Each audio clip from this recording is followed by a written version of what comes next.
Welcome to the Digital Analytics Power Hour. Tim, Michael, Mo, and the occasional guest discussing digital analytics issues of the day. Find them on Facebook at facebook.com/analytics hour and their website analyticshour.io. And now, the Digital Analytics Power Hour. Hi everyone, welcome to the Digital Analytics Power Hour. This is episode 76. You know, a lot of us think that the first thing that happens on a movie set is the director yelling, "Action!" But actually, there are a plethora of activities that have to happen before anyone can yell that word. In our industry, there's a similar misconception. All we need to do is get the right tools and amazing insights just start flowing out of them. Well, cameras up, roll sound, Power Hour, Scene 1, Take 1, set, Actionable Insights. We're ready for another close-up on what makes the analytics world go round. Insights that make businesses decide and or do things to improve. It's the holy grail, and yet so few of us drink from its life-giving waters. How's that for some mixing of metaphors? As always, I'm joined on my quest by my co-hosts, Tim Wilson and Mo Kiss. How you going, you two? Great. Where's up? Just make up stuff now. Yeah. Wait, that's not an official. That's not Australian? Am I looking at the wrong I felt website? like that was pretty close. Well, I'm Michael Helbling, just trying to get my Aussie greetings in order and apparently failing. But we thought about who could make this conversation more scintillating and scrumptious. Well, our guest is none other than Rod Jacka. Rod is the managing director of Panalysis. In his spare time, he's an active member of the analytics community in Sydney. He's also the longest running sponsor of their Web Analytics Wednesday. He's someone who's been doing this for a very long time, and we are excited to welcome you to the show, Rod. Thank you very much for having me, Michael. At least now we can, we've got an even playing field of country to country. So I've got some moral support today. Yeah, 2v2. So whether are we playing Aussie rules or are we playing American football? Let's mix it up and see where we go to. Yeah, that's right. This little scrum that we call a podcast. All right, so let's get things kicked off and maybe just start out with what are we even talking about when we're talking about an insight or an actionable insight? And who wants to take that and get us going? Well, I can possibly jump in. It's Well, I should hope so. That was a test. That's right. He gets it. He gets why he's here. Good. Yeah, Rod, get it. Go for it. So sure. It's a very difficult thing because, nailing that down, it has different meanings to different people. And from what I've seen in what we say as analysts, it can mean anything from an interesting story to some collection of facts and figures. But from my perspective, I quite like the definition that Gary Klein put forward in his book, Seeing What Others Don't, The Remarkable Ways We Gain Insights, which is that an insight is an unexpected shift in the way that we understand things. And he talks about this as the notion of discontinuous discoveries. So a true insight to me is something that opens up a different world. It changes our understanding of something in a fairly deep way. And that's a difficult thing to do because that requires a number of moving parts and a number of thought processes to kind of get together. So I don't think as analysts we do enough of it because A, it's hard, and B, it's very time consuming. But I'd be interested in your thoughts. So I like that definition from the fact that it defines an insight, but doesn't necessarily say that you're going to take action from it. So it actually isn't one where actionable insight would be redundant. Although I tend to sort of have a gag reflex when I hear actionable insight because I feel like it gets tossed around so casually. But I wonder, when you have that fundamental shift, does that mean that as a typical analyst at a typical company doing a typical job, should their expectation be that they might have 1 to 3 true insights a year? Or I guess when it's defined like that fundamentally is literally it's shifted my understanding of how something, as opposed to, confirming how I suspected it worked, but giving me more confidence. It seems like, trying to cast back and say, how many insights have I found that really clear that bar? I think it's a great definition. It just means we need to stop using that word a lot. Like we need to just have put $1 in the swear jar for saying insight. But it also means marketers can't be asking for, they need their weekly insights either. I was about to say, when it comes to like weekly or monthly reporting, and it's like, what are your monthly insights? And you're like, well, I can tell you about our monthly performance. That doesn't necessarily mean there's going to be anything groundbreaking in there. I do consider it one of my greatest achievements in my agency career to remove the word insights from the dashboards we delivered. Say, here's the dashboard. There are no insights in this dashboard. However, our analysis may result in insights that will come in a different document. Because anything you're putting in the dashboard is just going to be observations on performance and questions perhaps, or ideas, but not necessarily full-blown insights. So I like to say you really can't schedule insights. You can go looking for them, but there's no guarantee that you're going to find them on any given day. I feel like this is like violent agreement that's going to be really boring. Mm-hmm. We could make an analogy. We could take if you're in the some form of enforcement career, say police or parking inspectors, that you have a quota perhaps you have to meet of your fines that you need to issue. Well, if you have a quota, something like that, you then have to find the necessary things to meet your quota. Mm-hmm. Now, that means you may take a very harsh line on what may be minor indiscretions. So if we take a notion of having a KPI around insights, that we need to generate them on demand every month, then that very well may lead to fairly poor thinking, where we kind of, by the structures we're putting in place, cause people to produce things that would be called insights that are really nothing more than a couple of observations. So do you think it's just a fundamental, I don't know, like people misuse the term?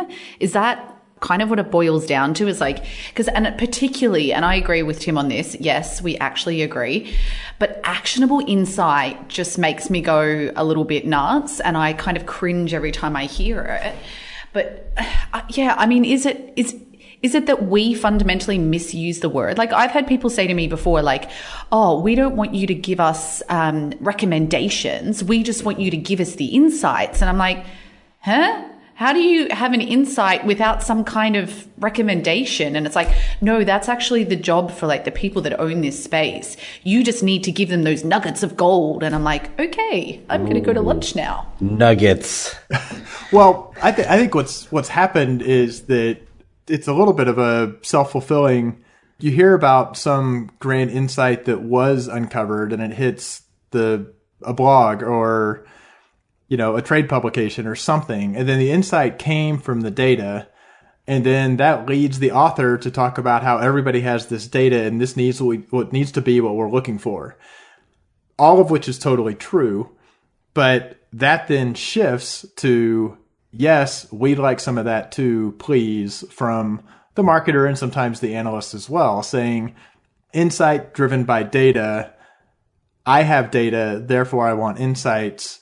Like it's not necessarily a two-way thing. I mean, if the data leads to insights, doesn't mean all data, every analysis leads to an insight. So, I mean, I think we can trace the path of how it happened. And I think to Rod's point, it basically, enough people were given, whether a hard quota or a soft quota or a mandate to deliver insights. Well, you either are trying to do the impossible or you just gradually shift the definition and lower the bar way down.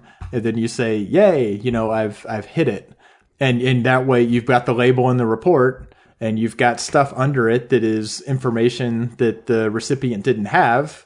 And so nobody says the emperor has no clothes, and we kind of go on our merry way and we're not really helping things. This is depressing. I need a drink. I really don't like the association of the words actionable and insight. I think that insight, it's the precursor to action. It's not, you put out ideas, you put out hypotheses, you put out plausible explanations, and then somebody from that may say that is something I can take and do something with. If sort of look at, going right back to Einstein, with his thought experiment about traveling on a light beam. I mean, that you would say would be a pretty profound insight in terms of how do I explain, the theory of relativity. But in terms of actionable, it took a long time before we could turn that into something that was actually useful.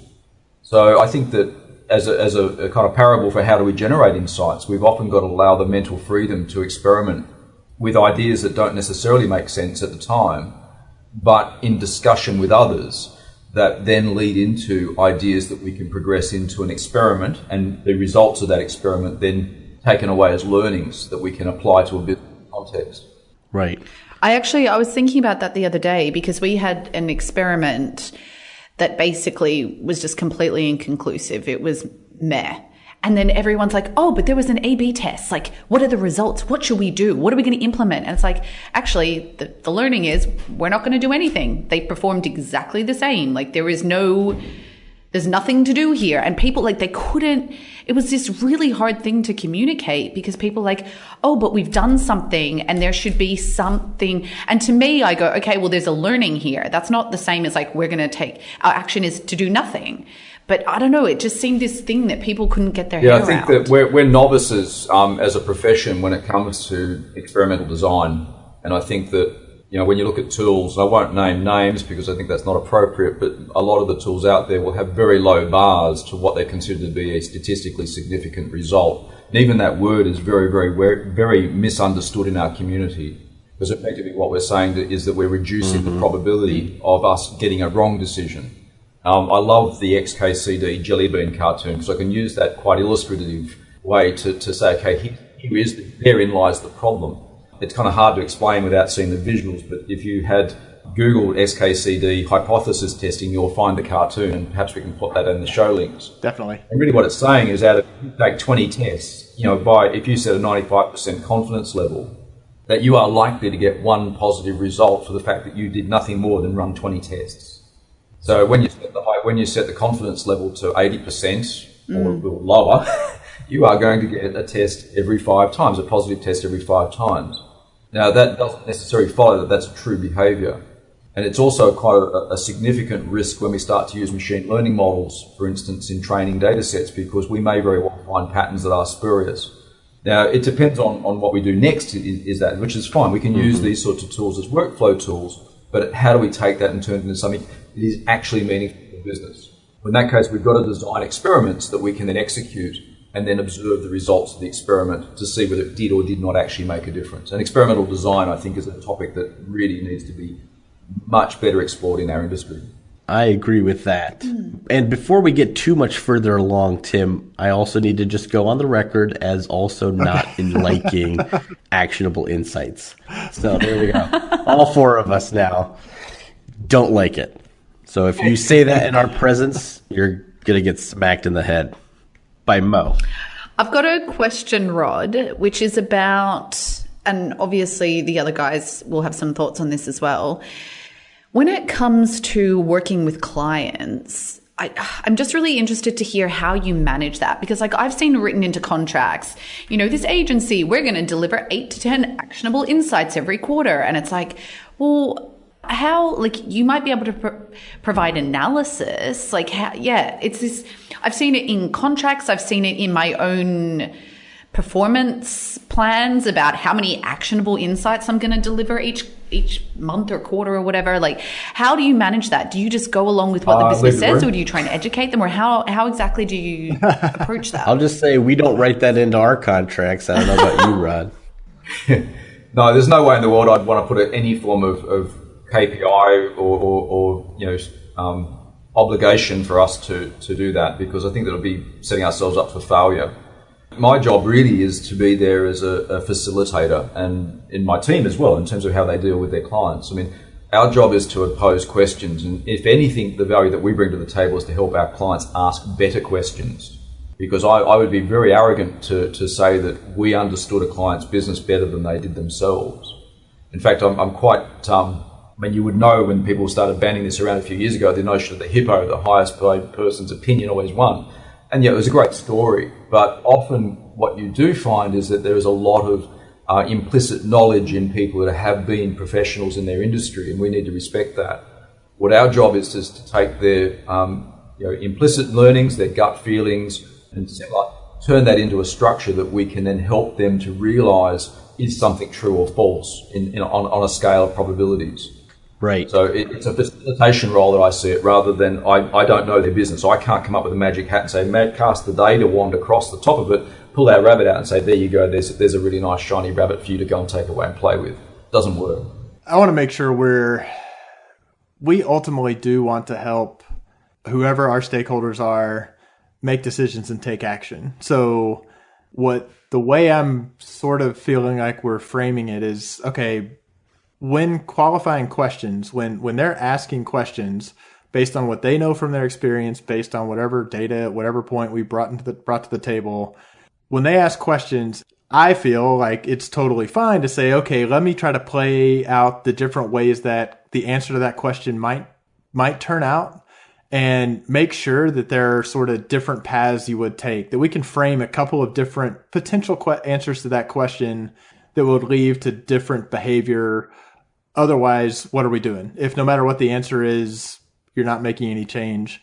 So that's where we're kind of driving to the actionable. Let's have some focus around what we're asking and what we're delivering. Answering those questions sometimes may deliver an insight, sometimes may not. I'm getting a little squeamish on I don't want to go too hard down the path of, we don't want to be on the hook for delivering insights. I think that's okay if we have a high bar for the definition of insights. We don't want that to get interpreted as we don't want to be on the hook for helping you actually make decisions that move your business forward. It's that helping you make decisions to move the business forward aren't necessarily 100% driven by true, pure definitions of insight. Does that make sense? Like, I'm trying to kind of wrap my head around. But so how do you handle that? So I think, Tim, this might correlate, because I always look at it as the pressure has to come from both sides. So Mo, you said something earlier in the show where you're like, I'm creating these insights and they tell me you can't make a recommendation. That's the job of this team over here. And the reality is in a perfect world, that team is coming to you and saying, here's all the things we're trying to figure out or want to learn. Can you help us understand what those are? And then they're trying to do a bunch of actions and you're helping them figure out what are the best ones to take. And insights are happening along that path so that both sides are pushing equally towards that. And in your example of trusting the valuable intuition of that hippo, in the same context, they're bringing that domain expertise, the knowledge of all those years of experience, and we're bringing our analytics data and experience, and that equal pressure then creates the construct that allows an insight to be generated or a capability for recurring insights to happen. And actually, it's what I'm liking about the Gary Klein definition you stated earlier, Rod, is that unexpected shift in the way we understand things, because that's the thing that happens so often is a reframing of how the question is even being asked. So if a marketing executive comes and says, hey, how do we get more money out of our email channel? But actually the insight might be, let's reframe that and say, we might not want more money out of email because that'll lead to unsubscribes. We may have an opportunity to increase our paid search to accomplish the same goal, but outside the channel. So like those are examples of how reframing the question leads to an alternate view, which allows for a different problem set or problem solution. So I think that's sort of neat to kind of think about as well. I think it's a very important point that you're making there, Michael, and particularly to do with the idea of framing it and the relationships between the moving parts of any given business. So reframing what we do, like in terms of when we look at a problem, we have a mental frame that we're bringing to the table. So if you're thinking about this as a conversion problem, for argument's sake, you may very well be seeing this as a landing page test or something similar. If you're looking at it from a systems level, let's say take the email campaign. So if we decide that email works for the business, we might say, look, let's push that lever all the way up to max and send an email every 30 minutes obviously the long term, that would be a detrimental thing to do. So putting it into a systems frame where we start to think about what's the relationships between things changes our perspective and what we then take back to the client. Now, we may approach that from, oh yes, we know email works, and in essence using what would be called abductive reasoning. So I don't know if you know the difference between inductive, abductive and deductive reasoning. So deductive reasoning being where A plus B is always going to equal C. Inductive reasoning where we are designing a hypothesis and looking for evidence that supports that. We then kind of execute that to become probably certain about something. And abductive reasoning, which is what most of us as analysts are doing, is finding the most plausible explanation given the facts at hand. So looking at that, it does, I think, help to understand what framework we're using when we start to approach the problem of developing insights. Now, that then leads us into how do we change frames. So for argument's sake, you might use De Bono's 6 thinking hats as a possible framework for this, for idea creation and then exploration of those ideas and then perhaps filtering those ideas. If you're looking for more of a critical thinking approach, Socratic reasoning and questioning is a very, very valuable tool that can be used to kind of get to the crux of an argument and to identify whether things are just purely speculative and false or whether there is merit in the argument. So it depends on your perspective, of course, but changing the frame changes the problem fundamentally. And I think that's something I think when we look at data, often we are looking at this from the perspective of I have data in front of me that is presenting a fact, but we really need to say, okay, given that, what do I then know and how do I reframe that to better understand the problem before I make a decision about what I present back to the client? So how do you bring people on this? I'm thinking about like, how do you get people to be involved in this process rather than that mindset of like the analytics team are over there, they dole out insights and then we go and do stuff with them. How do you get people involved in that?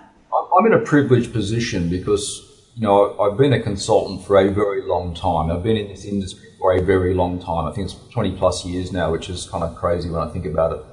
In that journey, we have built up a perspective that some clients accept, and we can go in there and say, this is the way that we prefer we do things. It would be difficult, I think, for somebody starting out because, I mean, you've got that kind of classic 10,000 hours of experience. Well, I've got my 10,000 plus, and during my journey, you know, you've done a lot of things that worked and a lot of things more things that didn't work, and you learn from them.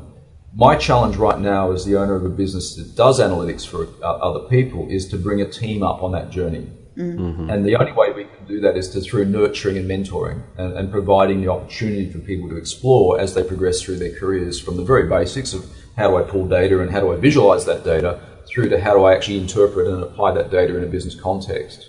So it's a real challenge to build a scalable analytics team. So we can build a team that can produce numbers and we'll build a team that can produce PowerPoint charts, but we're very, very difficult thing to actually build a team that can do, in essence, what, you know, a good analyst will do. So I don't know if that answers the question, but it's from my perspective, it's an easy thing, but how do I take it and grow it? And certainly in your situation, Mo, you know, in the Iconic there, when you've got a team that's kind of already built around the notion of specialities, is how does your speciality impact somebody else's? Very tricky. This is the part of the show where I spend the next 30 minutes like talking to Rod about that specific topic. Literally, this is like what I do. It's like, yeah, how do you build a team of amazing analysts? But I'll also say, Mo, you would think of yourself, even in your current context, as something of a consultant to your organization.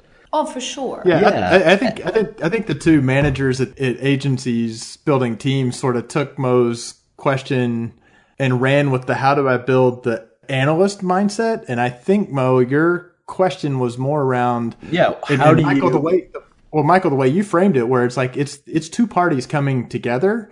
And Mo's question is basically what happens when the other party is not receptive, already feels like they know exactly what you're supposed to do, what your output's supposed to be. You were heading that way? I was getting there, but if you've got something to add, Tim, go for it. Yeah. Well, I mean, been around a long time. Well, to me, it's there's this level of needing to build trust. There are people who you have to build that base level of, I know what I'm doing, I know what the data, I can spit out the numbers, I can spit out the PowerPoints, but not let that go so far that now, like, I've always felt like I've had to sort of express a little resistance, say, I can do it because you don't know me well enough. I mean, not saying it explicitly, but you don't know me well enough to know that that's not really the most productive way for us to go. But I'll kind of gently say, well, I can do that. But while I'm doing that, can we also talk about this other thing over here? Or it sounds like what you're saying is X and Y, which if done well, and again, this gets back to, I think it would have been hard for me to do when I was, 23, 24, 25. But to kind of say, oh, it turns out it just looks like I'm an active listener who's engaged with what their problems are. And they just think I'm really engaged trying to have a discussion. What I'm really doing is trying to bring them along with me to where the data I can go look at is actually, aligning. So it's literally this weird balancing act walking along. My favorite anecdote when I was at a creative agency was when the account team went out to kick off with a huge retailer and they came back and they told me, you're going to love these guys. They are all about the data. Look, we even brought back this binder of reports that they had, and we said that you would go through them and would give them some insights. And we're also getting you a login to the Adobe Analytics for them, and we told them that you would go through and see what kind of recommendations you could make from that. I'd never had a meeting with the client, didn't know what the issues were with their implementation. And that was the definition where they're like, the client's like super excited about data. I'm like, that almost makes me terrified when somebody, because it generally means they're excited, but they really they're not necessarily approaching it the right way. They're like, I can produce reams of deliverables internally and produce charts, but I'm not necessarily approaching it with a good, deep rigor. I don't know. I'll finish those 17 points and pass the baton to somebody else. Just if I may jump in, the model I often use about this when I try to work out what's effective, it's about constraints. Mm-hmm. What I mean by that is that if I'm sitting with a client and they're saying, here's what I'd like to achieve, and let's for argument's sake say it's the optimization of a form or some other process. Let's take insurance. Insurance is a good one. So an insurance form for, say, life insurance may be 10 pages long. Now, one of the constraints that we have is we can't really optimize the form because there are certain underwriting questions that need to be asked in order for the business to make an effective underwriting decision. Now, we may have the constraint of being able to change the layout and order of those fields in the form, but we can't change the contents of those fields. So that's a constraint that we need to be aware of. So where we narrow our scope of the discussion is, well, what are the things that you can actually change, and which of those are likely to get the best possible outcome for you? Now, in some cases, the constraints are so tight that there is limited area to move, and in which case, my default answer is, well, perhaps we'll park that one and move on to something else where we don't have those constraints. And so part of, I suppose, the wisdom that I've learnt, if there is such a thing in my industry, is getting to know the client and what their capacity to act is. Mm-hmm. Often we're dealing with people that are fairly, down the lower end of the organisation. They're the doers, and they don't have the ability to, for instance, propose and execute a major project. So in that case, one of the constraints is the decision-making constraint. So that may very well be solved by getting executive buy-in, where you can perhaps go up to a more senior decision makers and start to convince them of the need to invest into this particular problem. With a major retailer, for instance, changing checkout close to Christmas would be suicidal. So you wouldn't do that. You've got to know your constraints before you can start to identify what are the things that you can actually do to make a difference to that particular company at that particular time. So, and Rod, how do you go about, because I'm just thinking, and it was something that I actually wanted to touch on about, like, when you're the analyst and, people keep being like, I want actionable insights, and you keep doling them out and they keep doing like absolute squat with it. How do you go, and it's just really fascinating how you frame that around constraints. When you meet with people, how do you go about really uncovering those constraints? I mean, obviously active listening, and the analyst doesn't always have that luxury of getting to sit with the decision makers or I've been asked to do analysis like Tim before where you haven't even met the client, and it's like you haven't even had a conversation with them or know their email address, and it's like, here, give me some actionable insights. Like how would you tackle that if you were the analyst? General rule of thumb is you've got 2 ears and 1 mouth and you use them in that proportion. I think that's grandma. Good advice. In terms of the listening, we need to be, active listening is important. But even if you can't get to meet the client, you can find things out. I mean, LinkedIn is a wonderful thing. LinkedIn is fantastic. And the amount of information that can be found out about the particular person, their role, from what they've published in LinkedIn, blog posts, Twitter, etc., can be absolute gold when it comes to understanding what's likely to be, firstly, in their interest, what are their KPIs, and secondly, what are their capacities to act. So if, for argument's sake, you're dealing with the email marketing professional, obviously their constraints are going to be limited to what they can send out in an email, the volume of emails, the segmentation of the list. So already we've narrowed our domain down to something like that. So our observations are going to be very much based around the things that are likely to be interesting to them to start with. Now, I think, and this is classic sales, if you ever picked up the phone or had anybody give you a cold call and say, look, yeah, we've got this wonderful thing, tell me about your company. Well, you failed because, you haven't done your homework, because what you need to know is to understand before you have that conversation what the likely interest areas are going to be. So do the math before you have that conversation, and in my view, that generally makes for a much more successful outcome. Well, the good news is I'm picking up some fantastic tips if I ever decide to set up my own agency, because they're just getting doled out now. This is great. I concur. These are very great, Rod. And I would say the same thing happens within an organization too. All the same things apply. You go talk to the merchandising team about something, you want them to buy into what you want to give them, and you want them to tell you their problems and what their problems they want to solve. It's very much the same activity. Okay, so what about the action point then, right? So let's say you go to all these meetings. I really feel like this is like a couch therapy session for me, so this is great. But you go to all these meetings, you get the relevant stakeholders on board, you allocate the time, you do the analysis, you come up with some great gems, and then they do nothing. And then 2 months later, they ask you for something different. Because I've actually been talking about this with lots of analysts lately, and I'm like, okay, so do you go back a week later and ask them what they did with what you, the analysis you gave them? Or people can get really excited about stuff, and then by the time the work's done, they've moved on to some other shiny object over there. So I'm interested to hear how you guys would handle that. I can jump in again. I just see this, if we haven't communicated well, then they may not have understood. So that's the first thing. So if they've understood, then it's a matter of do they accept or reject, or some gradient therefore. So until a client accepts it and says, yes, I do accept that is valid, and then following that, I have the capacity to act on it. Once we got through that, it's a matter of commitment. So maybe they don't have the capacity to act now. Maybe that's something used at a later date. Or if they do have the capacity to act now, but they're not acting, what are the barriers that are preventing them? Now, it could be political, right?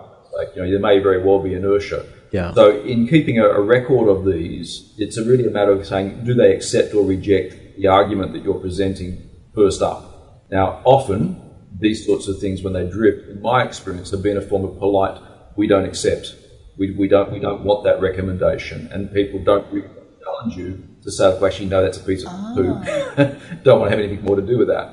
So you think it's more I don't accept the recommendation more so than the capacity. So it's about communication. So we can't be analysts without being good communicators. And that is a challenge for most people in our industry, because because you are an analyst, you tend to be more introverted, you tend to be more detail focused, you tend to like the working out. From the business person's perspective, they don't want to see you working out. If you're good at what they do, they trust you. And if you need to show them the working out, they trust that you can give it to them when necessary. But if you haven't persuaded them of the commercial imperative or the benefits of that, then they're likely to say, okay, I'll just park that. That's in the too hard bin for the moment. So I do think there is the inertia. It's back to a little bit of the human nature.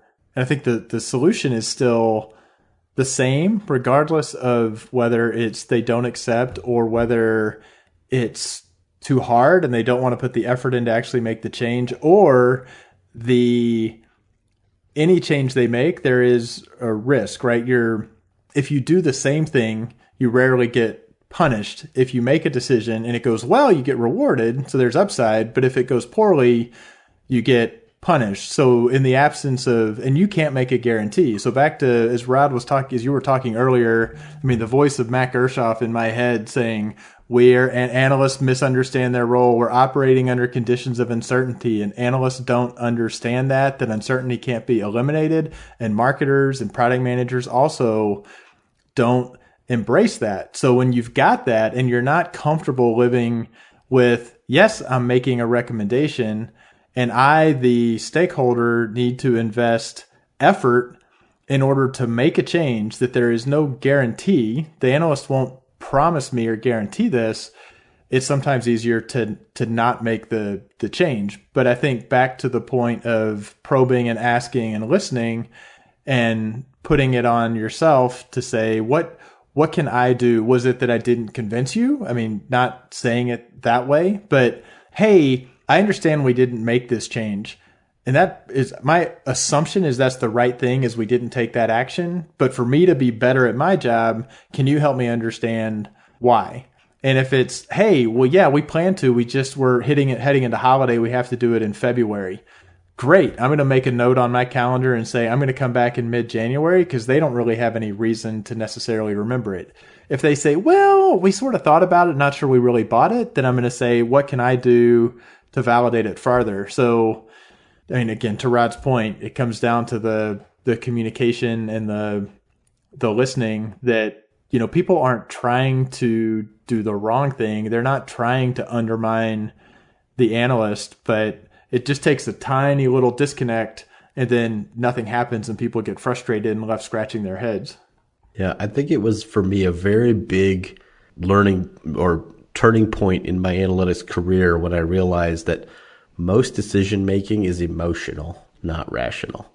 And so your data, as great as it is nothing against the story, the associated, or the narrative that's going to be the persuasion or the communication of the idea. And so, like, having that communication skill, like Rod, you just said, is so undervalued to actually drive change. And then there's one other thing, which is we're all going in under the assumption that the people on the other side actually want to see good things happen. Because there are organizations that are just sort of stuck, and they're pretty okay with nothing happening. And that's not a you thing, that's a them thing. And you have to learn how to identify those as well. But otherwise, yeah, good stuff. I think your point, Tim, about risk is really important too, because often I've found in my experience, the more senior the person you're dealing with, the more comfortable they are with ambiguity, risk, and uncertainty. And when you have people that are more at the coalface, and this is very heavily impacted by the culture of the organisation, the fear of failure is often a big driver rather than the rewards of gain. And I think Daniel Kahneman and his work with behavioral economics is, the fear of loss aversion is worth twice gain. So for every 1 unit of gain, if you lose something, it's worth 2 units. So it hurts more to lose. Mm-hmm. Wow, Kahneman. I think it was Laraz Marguerite was our last Kahneman referencer, possibly. Oh, we could throw Thaler in now. Richard Thaler, he won the Nobel Prize. That's right. Yeah, and I think we can learn a lot about what we do with the concepts that I put in his book of Nudge. I don't know if anybody's read that, but I would put a shout out to that one. It's worth reading. I feel a little deflated after all of this talk, and. Well, we can fix that, Mo. Come on, let's do the analytics cheer. Get ready. The reason that I am feeling a little down after all of that is it sounds like basically to really nail things, I need like another 15 to 20 years experience. I need to go do some like really intensive active listening courses. And it still doesn't help me like tomorrow in my fundamental quest as an analyst to think about It probably helps me get a little bit of perspective the next time I'm talking to a stakeholder. But ultimately, like when it comes to this term insight, do I try and educate people on what an insight really is, or do I let them just think their own definition and like persevere with my job? Like I'm just kind of, I'm having an existential crisis over here. I don't think it's warranted, though. I definitely don't think it's warranted. I think that knowing the factors that we're up against is half the challenge.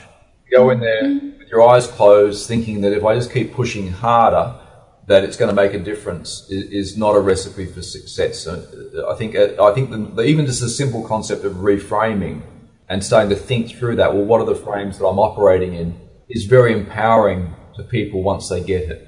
Because if we look at this in a way that is all about, well, this is what I know and therefore I must apply it, we're kind of not dissimilar to that old proverb that, when the only tool in your toolkit is a hammer, everything looks like a nail. Suddenly realizing there are other tools in the toolkit, the spanner, the screwdriver, the drill, suddenly opens up a whole world of possibilities. So I think it's, the way I saw it, and this happened to me, I'm not sure how many years ago, when I just realized that what I was doing wasn't working with our clients. The arrogance that I knew better than our clients because I had the keys to the kingdom with Google Analytics and Adobe and the rest of them. When that fell away, it was actually quite empowering to say, like, well, my job actually is to interpret the data and to help our clients ask better questions. And that, I think, was a real turning point in my journey as an analyst. It took me a long time to get there. Yeah, but I don't think, Mo, you should feel bad at all. Because actually, the funny thing is you're probably already doing a lot of these things, and it may be not at like the scale you want to do them or the impact level you want to have, but neither are any of us. Like, am I hitting the scale I want to achieve? Not by a long shot. And great. So we're all failures together. No, remotely. No, the idea is keep building on these things. Every single thing I learn, I incorporate into the next time I go into it. The next time I take it at bat, I'm going to have these 3, 4, 5 more things that I'm going to be able to leverage and use as my tool, kind of to Rod's, all the different tools I can pull out of my toolkit. And it's also like, even on a small scale, when you have somebody walk up to your desk and be like, hey, can you show me all the visitors who visited 15 times last month? And it's just a really weird question for someone to ask. So just by even asking them, that's an interesting question. Why are you trying to figure that out? You're already driving that one level deeper and helping them reframe and then giving them access to everything you might know that would help drive to their decision-making capability. So again, in delivering an insight, it's not, and this is one of the things that can be frustrating, is insights and action are not all in the hands of the analyst typically. In my career, we actually had sort of a moment where our analytics team was suddenly doing most of the implementation or follow through on the insights we generated. And we kind of had to step back and be like, how many projects can we effectively manage to drive the business forward and keep doing our regular jobs? And we had to what that did was then created an organizational conversation about, okay, let's loop you into the IT prioritization process, the time frames and windows the rest of the business is operating on, so you guys are in that. And we grew our ability to bring contextually relevant insights with all that information that we then achieved. So again, it's a process building. It's a building process. So, you're probably just fine. And let's be honest, you're way smarter than, well, at least Tim and I. So, like, by the time you get to the point where we are, you're just going to be unstoppable. It's going to be ridiculous. Confidence boost. I completely agree with all that. But let me tie together another way to. So Rod, let's take just the insight where Rod said, here's what is a good definition. And that means it's kind of a big thing that you're not going to stumble across weekly, monthly. So, okay, take that definition. That means you're going to be infuriated by all sorts of people who are asking you for insights. Take what Michael shared as an example early on. He was like, I just fucking deleted the word insight from the reports. And did he go have the battle about it? I don't think he went and announced and circled in red and said, notice, you guys are using this word wrong, and I'm right, and I'm taking it away. Well, you just sort of subtly. I was ready. I was, but I'm also you had the highlighter. But I'm also the man of La Mancha when it comes to, or whoever that Don Quixote. Like, I'll tilt at those windmills, and it's to my own detriment. That's good. The novel and the musical. Well, but that's my point, is that if you actually have, the stronger your framework or frameworks or your approach, that's the ideal. I've never had a client that when I've gone in and said, this is the ideal process, if we follow this, I'm confident everything will go awesome. And I've had exactly 0 clients ever who have said, you're the expert. I'm going to do exactly like you're saying. You've completely changed my thinking. That's never going to happen. But having that as my own sort of lodestone, guiding star, whatever, I'm mixing North stuff Star? up. North Star? North Star? Lodestone? What's a lodestone do? Who knows? But having that is sort of this is the ideal that I'm heading for. Then as I'm having interactions, no matter how frustrating, it's kind of like, how can nudging somebody a little bit in that direction still helps. If I just get frustrated with them and say, we're going to keep churning in the same spot, I'm not moving anywhere. And along the way, by the way, I'm learning, to Rod's point there, you've learned some things work and some things don't when you're trying to kind of steer people along at different personalities. And sometimes there are lost causes. Like I can name the very specific people and say, you know what? I've tried every fucking technique I can come up with. My patience is completely exhausted. And they're just not going to get on board. And I'm going to find a way to not spend time or energy trying to help them. But the good news is they're kind of frustrated too. So they're not asking me for as much help. Okay. So basically, I need to be uplifted by incremental progress towards bringing people on an analytics journey. That's my summation of what the 3 of you have said. And keep drinking.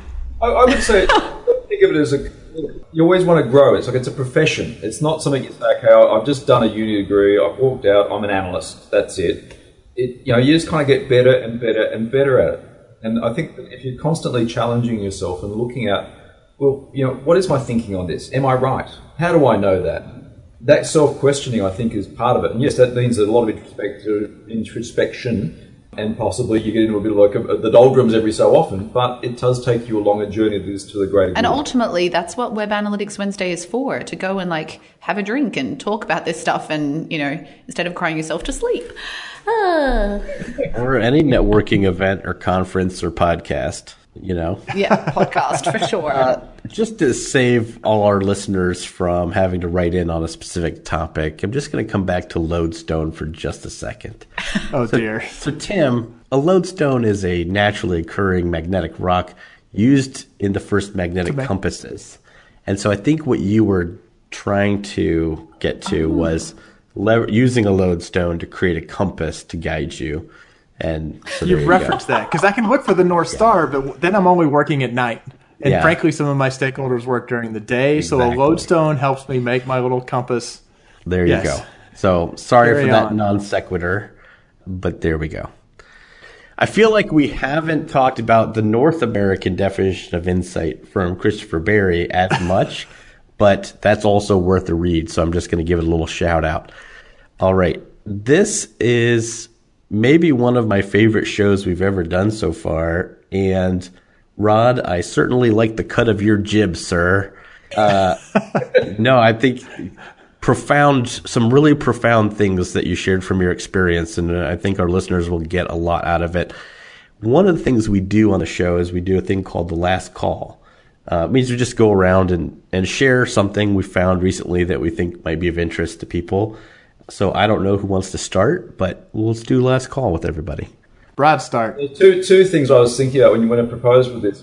The first one is a blog, and Asusina, who's one of my analysts here, put me onto it a couple of years ago, so it's not recent. It's called the Farnham Street blog. And the reason I thought this is appropriate for this episode, it's all about thinking.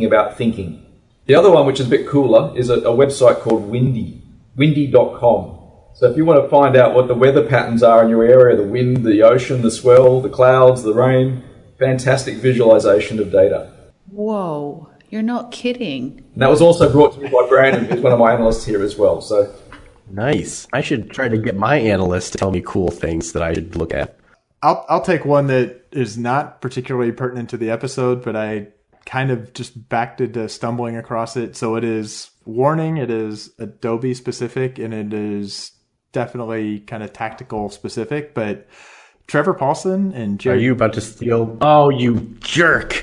You literally stole mine. Oh, you literally did. Outstanding.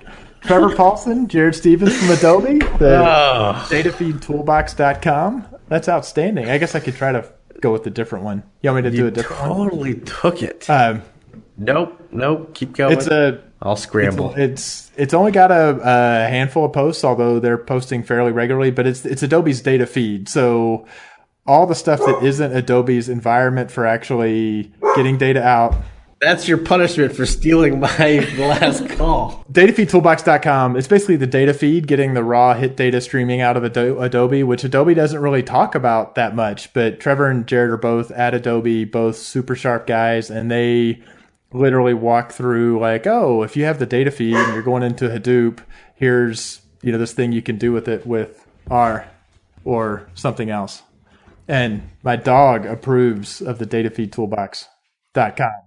So, Michael, would you just like to second my last call and see if you can do it without canines in the background? No. What do you have for a last call?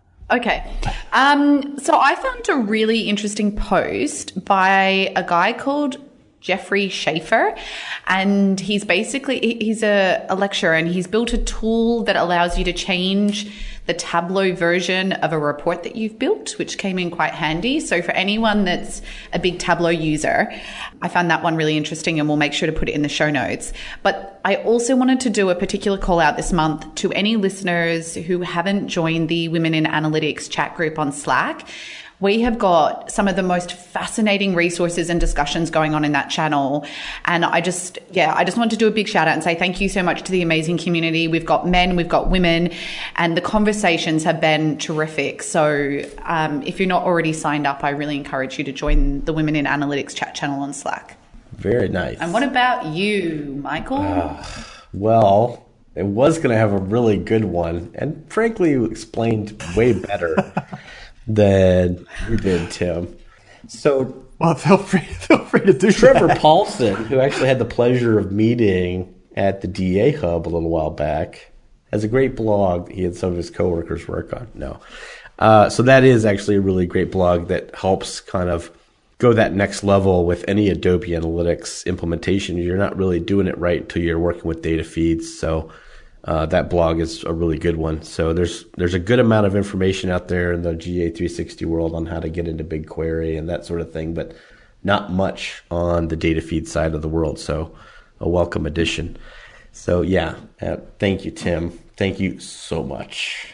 Anyway, listen, if you need a lodestone for your compass, or you just need a conversation about analytics, or you've been listening and like Mo, you need some encouragement that you're on the right track with delivering insights to your organization, we'd love to hear from you. And we're available through the Measure Slack, through our Facebook page, and on our website at analyticshour.io.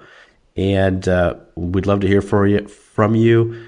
I'm sure Rod, are you on the Measure Slack? I am indeed. I'm not a very active participant, though. I'm not very good with these sorts of things.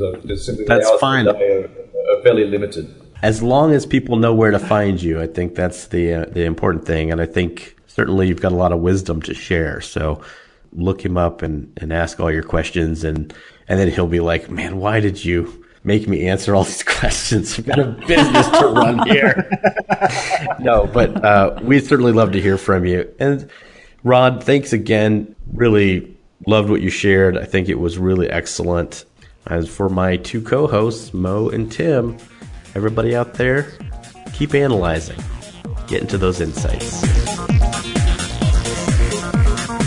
Thanks for listening, and don't forget to join the conversation on Facebook, Twitter, or Measure Slack group. We welcome your comments and questions.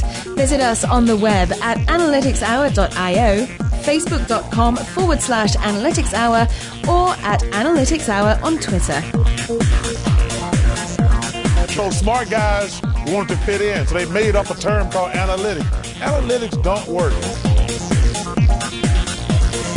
Tim will take care of cussing just in case no one else does it first. I don't want to say journey because it just sounds a bit lame, but how do you bring people on this trip down memory? Like, oh God, I've lost it this morning. The dog doesn't even ever fucking bark. Hold on. Your dog doesn't even approve. All the examples of lodestone in a sentence. The young woman's wealth unfortunately made her a lodestone for fortune hunters. While most U.S. government activities in space and the lion's share of the space budget are focused on military programs, human spaceflight remains the program's lodestone. Again, it's a magnet. She was a lodestone for fortune hunters. Oh, wow. A magnet for fortune. No, but the human spaceflight remains the program's lodestone. That's actually a directional. Well, let's ask a couple of questions because there's always constraints, and you got to understand them before you can deliver insights. Michael, are you... No, I'm saying you're going to need to start rapping because you don't follow chats anywhere. But Oh, we need to start wrapping up. Oh man, I had more things that I wanted to talk about. rock. Oh wait, hold on. Lodestone flags and insights. An insight about lodestones. Rock flag and insights.